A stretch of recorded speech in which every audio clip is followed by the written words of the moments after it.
Kainerugaba often targets and taunts Wine in his posts on X. Even before the election, opposition voices had been complaining. Breaking news, embeera yavunkenke mu State House wetwogerera ssaawa zino President Yoweri Kaguta Museveni ne General Muhoozi Kainerugaba babataddeko Kazito International Community nkugambye His Excellency Robert Kyagulanyi ndowooza agenze mu kyetwandiise phase 2 of his plan to remove President Yoweri Kaguta Museveni era tugiwa obudde ogenda kuwulira bulungi nnyo ebice bigenda okutuukawo wali mu International Criminal Court nkugambye mukola amanyikiddwa nga Benjamin Netanyahu ono nga ye President oba Prime Minister wa Israel abadde amanyi bya kusaaga kati ssaawa zino takyasobola n'okugenda mu America kubanga baagala okumusiba birinnya batugiwa obudde jimpereka like esobokubeera nga etambula gwatana okubeera nga subscribing nawe subscribing wegate ku mukutu gwaffe guno olunaku olwaleero nga nkugambye International Community yatandise dde omulimu gwayo era His Excellency Robert Kyagulanyi wetwogerera ssaawa zino musanyufu era ne ku X ye ndowooza yali Sunday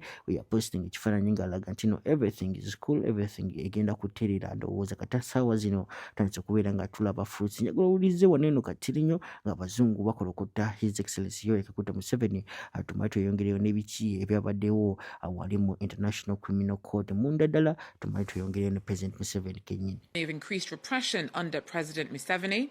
More from our regional correspondent Juliet Monti. In Uganda, members and supporters of the main opposition party have been facing growing pressure since the presidential election. Around 800 arrests have been recorded nationwide. At least 18 people have been killed by security forces in Butambala, Njeru, Masaka, Luero and Mityana, and 4 abductions have been reported in the past few days. These figures come from the National Unity Platform, which warns the real toll could be higher. The ruling party, the NRM, has so far not responded to France 24's request for comment. We met the leader of the opposition at Parliament.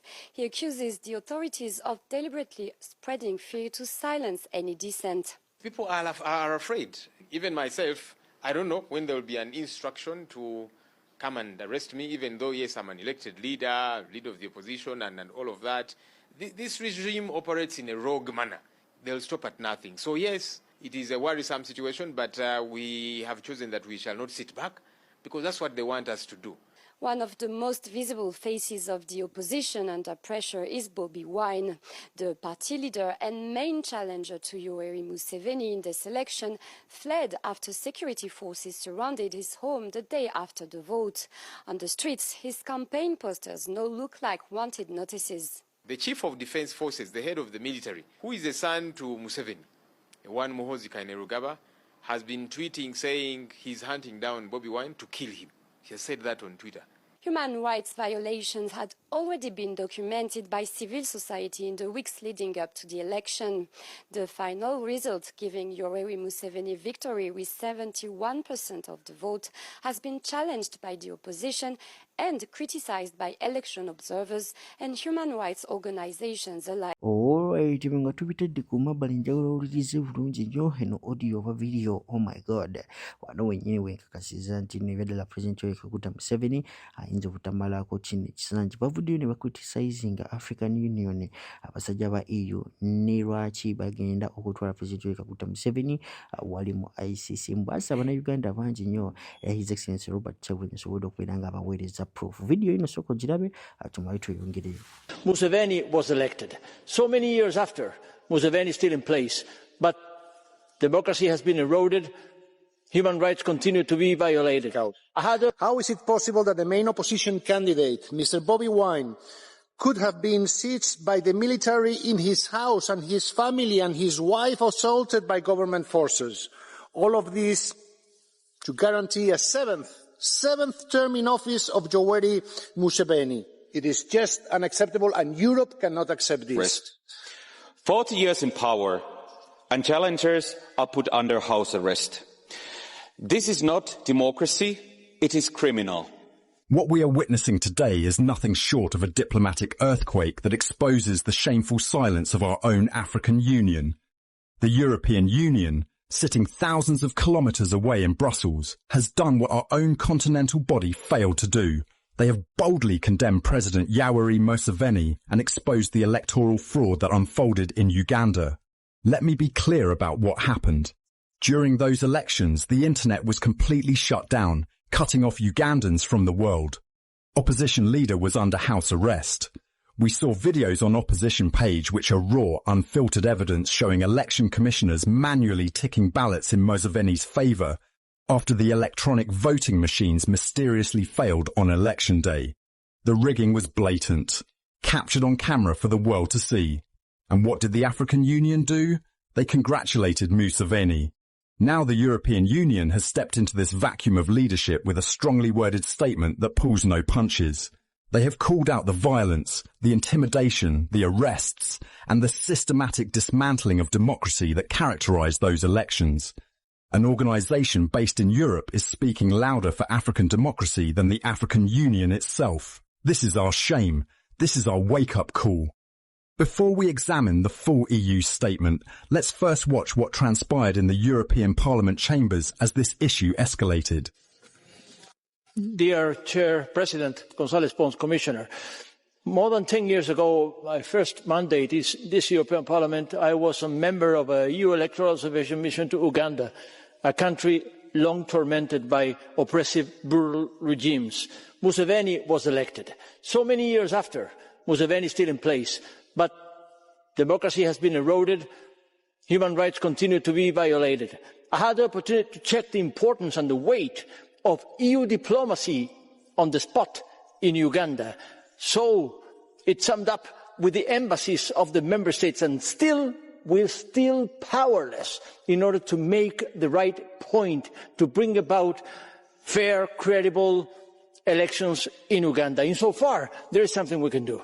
It's make the case for human rights violated of the leaders of the opposition, so that the European message is still heard in Kampala, in Uganda, and all over the place, that we do care about those leaders of the opposition which are so unfairly prosecuted against. So please, Commissioner, take the message. Action is needed in Uganda, Kampala. Thank you. Muchas gracias, señor López Aguilar. Mr. Tinkinen, seat 210. Mr. President, Uganda's president, who has been in power for more than 40 years, has placed the only credible opposition candidate under house arrest. 40 years in power, and challengers are put under house arrest. This is not democracy, it is criminal. Now listen to what the EU's official policy is at the same time regarding its support for Uganda. The EU cooperates. Alright, nga tubitadde ku mabbali His Excellency Yoweri Kaguta Museveni yagambye nedda asiwa kuta obuyinza anytime soon, era ne mu 2030 ayinza okukomawo nga pulezidenti w'eggwanga oba pulezidenti w'eggwanga Uganda batya abakakasiza n'alaga bannayuganda nti no ye talinamu ka amnesia, talinamu yadde ka Alzheimer disease konna akagezaako okubeera nga akamusumbuwa batya. Mujjukire bulungi kino Alzheimer bwe bulwadde abakadde bwe batera ofuna ne beerabira ndowooza naffe oba gwe kenyini omulabi ali ku Rwanda Boy UG Uncensored nkimanyi olina jjajjaawo eyerabira mangu kati ono ye abalaze nti no ye si wakwerabira oba tasobola kubeera nga ayerabira, era n'abakakasa n'abagamba nti no ng'atakozesezza written speech nga mutabani we General Muhoozi Kainerugaba. Oh my God, asobodde okubeera nga abijjukira off the head nti n'omukulu Idi Amin Dada asobola okubeera nga awamba obuyinza in 1971 25th January. Oh my God, video soko gyerabireko otukulebereze mu comment section olowooza kana kasajja wa President Kaguta Museveni wakuta obuyinza anytime soon oba ne mu 2030 ajja kukomawo nga president. Nze sibalina kumanya kubanga oh my God alina obwongo. Soko ulirize. I was the first man in the whole of Uganda to oppose Idi Amin. I am here. I'm not dead, I'm just here. So put it on record that this is the first man who opposed Idi Amin. Because Idi Amin took power on the 25th of January, 1971. I was working here in the president's office as a research officer, and I was staying in Chireka. So on that Monday, we got up and we were walking to the bus stop at Banda, That's why we used to enter the bus and come and get out here, down below here. Then Kejuka, there's a man called Richard Kejuka who was in the bank.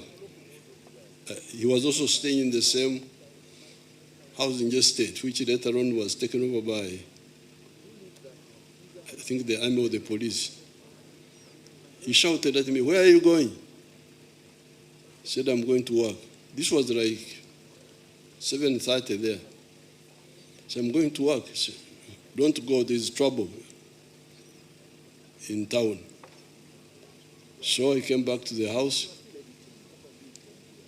and then we waited. Then around 3, I think, they announced how Idi Amin had overthrown Obote. Immediately, we connected. I don't remember how we connected because the phones were not, but I think they were working. They were this landline because we were able to meet quickly. That same afternoon, by about 4 or 5 there, we met at Bugorobi in Yona Kanyomozi's house. The ones I remember who were there, the one I remember is Ruhakana Rugunda and Kategea. They must have been there. I don't remember the others. Kanyomos was also there. And then we said we were going to fight Idi Amin. And then we said that you, Museveni, they said, you go to Tanzania and link up with Mwalimu. So the following day, the 26th of January, I went to the bank, got some money, and on the 27th, I left Kampala here with 2 people. From Katwe, our Bawojere group of Katwe, Abbas Chivazo and Zubair Bakari. We went up to Mbarara, linked up with Wananuka, who was Secretary General there. He gave us 2 chiefs, Katundu and Lachi, and we Volkswagen vehicle, and we entered Tanzania. And that was the beginning of the fight against Idi Amin. But when we were fighting Amin, you could see the mistakes of UPC. So many mistakes. But the particular mistake which affected the country later was the one of revenge. Revenge. We must revenge. Idi Amin killed Langis, killed Achoris. We must kill West Nilas. So we opposed them. So you people, what you are talking is nonsense. And in 1972, when we attacked and then we were defeated and had to go back, we almost fought among ourselves. Because I captured a lorry full of soldiers and weapons at Kaberebere, 9 miles from Bara. I captured them. They didn't fight. These Amin soldiers, they just surrendered. They had a lorry full of weapons. Some ran away, but some were captured. It was September 1972. So the grass was burnt. Orhira when the grass is burnt. So I left these soldiers lying down. There were like 5 or 6 of them who had surrendered. The others had scattered in the bush. Then I went to unload the guns, G3 guns from the vehicle. Then I had bullets. They had these idiots of UPC killed these people. 5 of them shot like that. We almost had a fight there. You people, why kill people who have surrendered? So, by that time we were defeated, we had to go back. We lost so many people.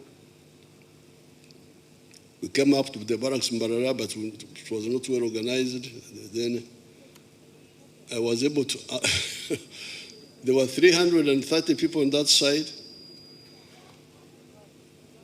I was able to take back 46. All the others died there. September 1972. So, when we came now, 79, defeated Amin this time, again, the mistakes of UPC. When the Tanzanians were here, we talked with them, please don't allow these confused people to kill Western Islanders. Because the people in Western Island did not run away. They waited for us, they received us. But now, when the Tanzanian army withdrew,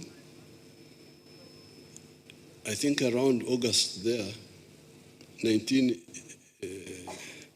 think 79 or 80, I've forgotten the details. Then that's how the massacres in Western Nile started, by the UPC. That is what generated the refugees from West Nile to go into Congo and South Sudan. Many of these young people here